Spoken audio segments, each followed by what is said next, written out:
আসসালামু আলাইকুম, welcome to my channel Asim Sumaiya blog. এই ব্লগটা হতে পারতো আমার জীবনের সবথেকে সুখকর ব্লগ বা সুন্দরতম ব্লগ, কিন্তু আনফর্চুনেটলি সেটা হয়নি। এই একটা ভিডিওতেই আপনারা আমার বিয়ে প্লাস গায়ে হলুদ দুইটাই দেখতে পারবেন। আমি কোনো ভিডিওই নেইনি, আমার ফ্রেন্ডরা আপুরা দুই একটা ভিডিও নিছে, সেখান থেকেই অ্যাড করে যতটুকু পেরেছি আপনাদের সামনে তুলে ধরার চেষ্টা করেছি। আমার বিয়ের ডিসিশনটা 24 ঘন্টার ভিতরে নেওয়া হয়েছে, হয়তো 24 ঘন্টাও না। আমি যখন জানতে পারি কালকে আমার বিয়ে, তখন দুপুর 2টা বাজে। ছেলেদেরও সেটাই জানানো হয়েছে যে আগামীকালকেই আমার বিয়ে দিবে, এমডি সাহেবের। এমডি সাহেব মাত্র ব্রাজিল থেকে ল্যান্ড করছে, তারপরেই তাকে ফোন করে জানানো হয় যে কাল বিয়ে দিয়ে উঠাই দিয়ে দিবে। হঠাৎ করে সব প্ল্যান, আমি খুলনাতে ছিলাম। এমডি সাহেবের ফ্যামিলি বলে যে আমাকে আর যেতে দিবে না গ্রামে, এখান থেকেই তারা কিছু একটা আয়োজন করবে।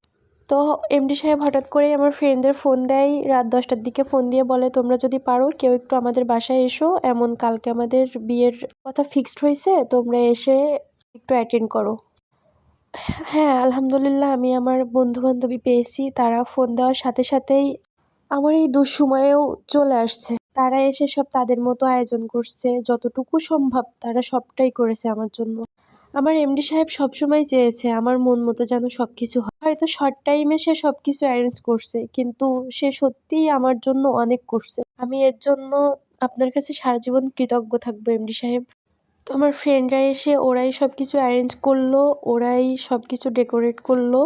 পরবর্তীতে আমাকে আর এমডি সাহেবকে হালকা করে হলুদ লাগানো হলো, যেহেতু পরের দিন বিয়ে দিবে, এই জন্য সবাই সবার মতো করে একটু করে হলুদ লাগাচ্ছে। হ্যাঁ, আমার মন খারাপ ছিল, কিন্তু তারপরেও এই দিন তো বারবার ফিরে আসবে না।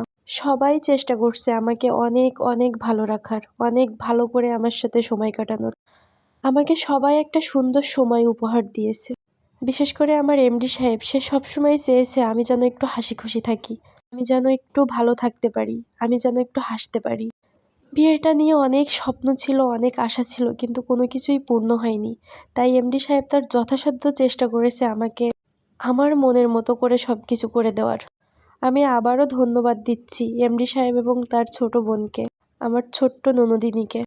তোমরা সত্যিই আমার জন্য অনেক করেছো। আমি এইটুকু সময়ে ভাবতেই পারিনি যে তোমরা আমার জন্য এতটা করবে। সব কিছু সম্ভব হয়েছে শুধু আপু তোমাদের জন্য। আমার আম্মু যখন দুনিয়া থেকে চলে গেল আমাকে একা করে রেখে, তখন সত্যিই নিজেকে ভীষণ অসহায় মনে হচ্ছিল, যেন আমার আর কিছুই নাই। তবে না, আমি অনেক ভালো একটা পরিবার পেয়েছি। সবথেকে বড় কথা, আমি আমার এমডি সাহেবরে পেয়েছি। কেউ কেউ বলে চেহারা সুন্দর হওয়ার থেকে ভাগ্য সুন্দর হওয়া বেশি দরকার। আবার কেউ কেউ বলে যে চেহারা সুন্দর হলে নাকি ভাগ্য এমনিতেই সুন্দর হয়ে যায়। আমি জানি না আমার চেহারা কতটা সুন্দর, কিন্তু আলহামদুলিল্লাহ আমি আমার ভাগ্য নিয়ে বরাবরই স্যাটিসফাইড ছিল। সেটা আমার আব্বু, ভাইয়া, আম্মু আর এখন এমডি সাহেব। এমডি সাহেব সর্বদাই আমাকে আমার ফ্যামিলির মতো ট্রিট করে। তারা আমাকে যেভাবে রাখছে। সব কিছু শেষে পরের দিন সকালে পার্লারে নিয়ে যাই। পরের দিনেই তো গ্রামে চলে যাই। বিয়ে পড়ানোর শেষে সবাই আমাদের নিয়ে একটু ফটোশ্যুট করে, শুধু জাস্ট একটু ছবি তোলা ছিল। পরে বাসায় নিয়ে চলে আসে। আনার পরে আমার যা যা ইচ্ছে ছিল এমডি সাহেব সব পূরণ করছে। আমি যেভাবে ঘরে ঢুকতে চেয়েছিলাম সে আমাকে সেইভাবে ঘরে ঢুকিয়েছে। আমি তার কাছে যত রকমের আশার কথাই বলতাম, সে আমার সব কিছুই পূরণ করছে। শুধু আমার আম্মু এইগুলা দেখে যেতে পারলো না। এই দিনে সব থেকে বেশি খুশি হতো আমার আম্মু। আমার আম্মু খুব করে চেয়েছিল এমডি সাহেব যেন তার জামাই হয়, তার সাথে যেন আমি থাকতে পারি সারা জীবন। তো এই যে আমার দুই ননদ এইখানে আমাদের দরজা ধরে রাখছে, পরবর্তীতে তাদের টাকা পয়সা দিয়ে আমাদের ঘরে ঢুকতে হয়েছে। এইগুলো জাস্ট ফর্মালিটি বা মজা, যেটাই বলতে পারেন আপনারা। সব কিছু মিলায়ে আলহামদুলিল্লাহ আমি একটা নতুন জীবন পেয়েছি, নতুন জীবন সঙ্গী পেয়েছি, একটা সংসার পেয়েছি, একটা ফ্যামিলি পেয়েছি।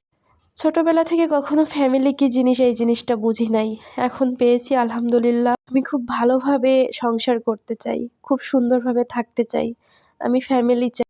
এই তো শেষে কিছু ছবি অ্যাড করে দিলাম, এইগুলো আমার বিয়ের ছবি।